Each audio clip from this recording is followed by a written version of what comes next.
All right, so we did talk a little bit about wounds, and what I'm going to do is, for those of you who are not aware of it, give you a very quick overview on the wounds and why you want to measure wounds, and then talk about what's the biochemistry of the wound and how we're trying to measure it.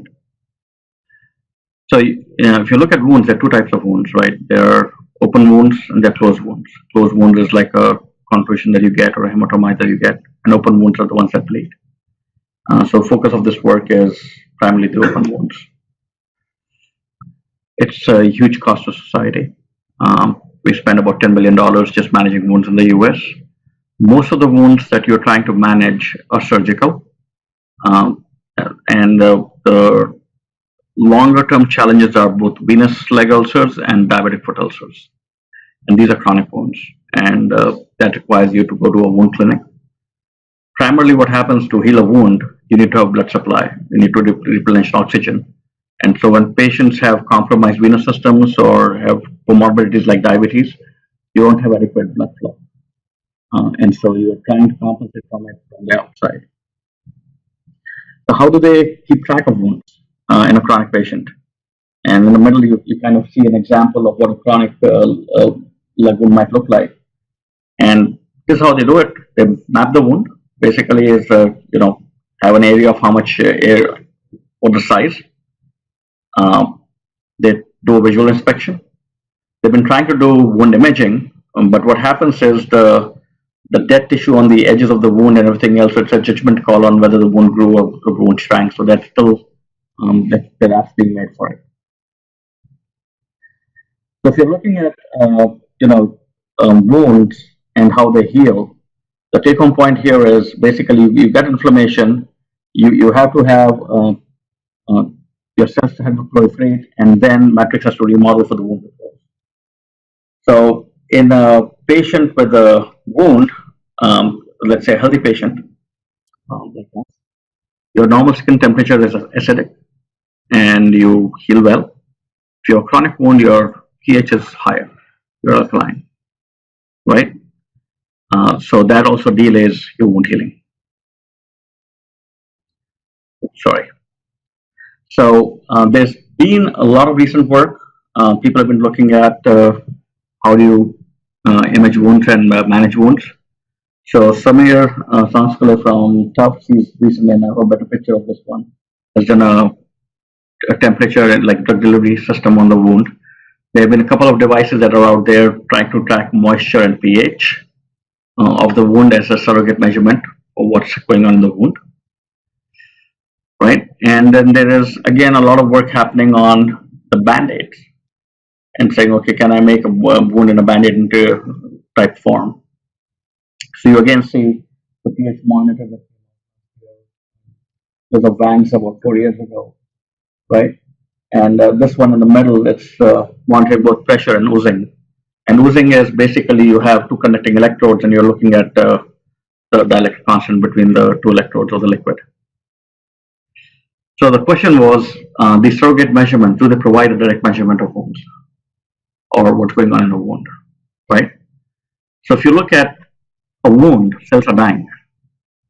So if a cell dies, and what's happening is the rate of cell death is higher than rate of cell growth. So if your cells are dying faster, your DNA is going to break down. And the Guinean breakdown cycle is, this is how you break it down. And there's probably 1,000 products that come out. And so you're looking at xanthine, uric acid, alkaline. So our focus was, what are the molecules we can go after and detect, right? So I did talk about uric acid earlier, and then we went one step back and said, can we just try and interrogate with xanthine? So we did that, right? So you basically have xanthine deoxidase, which is naturally occurring enzyme, stable in the body at nearly 40 degrees C, so you know it's not fading very fast. So we used that as an enzyme, and we immobilized that on our electrodes and try and detect the things in there, right? And what does xanthine do? Typically, when cell dies, what it's supposed to do is take care of the bacteria scavenging. It's trying to kill all the infections, and there it's an antioxidant defense. So it's an important molecule for wound healing too. Right. So if you can get an idea on what the activity levels are, you can get an insight on what's happening in your wound. So what we did is we basically took nanoparticles and xanthine oxidase and mixed the two and made electrodes out of it. And we did electrodes two types. We physioabsorbed it, and then we used a mediator, like electron shuttle in the middle. This one, the electrons don't pass the so we are using a shuttle in the middle of the and that gets us better currents. Right? We've looked at regular nanoparticles. We've looked at multiwalled carbon nanotubes in gold and mix the two. And we find that you get better currents with the multiwalled carbon nanotube or gold. So, and basically, the first step was to do a whole bunch of concentration studies to see whether you can get a linear calibration curve. And we kind of got a linear calibration curve. We do have one point kind of knocked off on the side, but we do have a linear calibration curve there. So once we did it on a solid electrode, the next thing was it has to go on flex. So we moved from solid to a flex electrode, which was again screen printed.